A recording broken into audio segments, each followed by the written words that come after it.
Pumaldo ang isang uwak sa President Rojas Capiz. Ang jackpot niyang nakuha, hindi prey, kundi pera. Bakit kaya niya ito ginawa? Kuya Kim, ano na?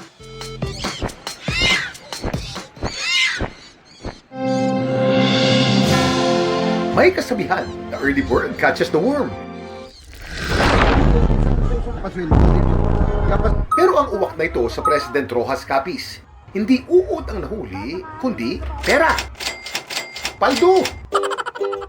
Ang perang papel na kanyang natangay, dinala nito sa taas ng bubong. Tinuka-tuka niya ito, at nang ito'y nilipad at nahulog, tila tinakpan niya pa para hindi ito liparin.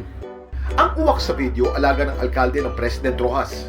At ang perang tinangay daw nito, na nasa 3,000 pesos ang kabuang halaga, pabonus sana niya sa kanyang mga empleyado.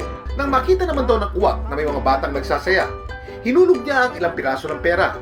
Tumulong na rin ang mga residente para mabawi ang natitirang pera. Pero bakit kaya ito ginawa ng uwak? Kuya Kim, alam na! Ang mga uwak, nakaugalian na manguha ng gamit. Isa kasi sila sa pinakamatalinong ibon. Hilig nilang magsiyasat sa mga bagong bagay sa paligid.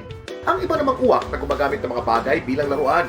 O minsan ay panghukay, pantukod o pangbukas ng pagkain. Ugali rin nilang mag-ipon o magtago ng mga bagay sa iba't ibang lugar kahit hindi pagkain. Bahagi ito ng kanilang survival instinct. Laging tandaan, importante ang may alam. Ito po si Kuya Kim at sagot ko kayo, 24 oras.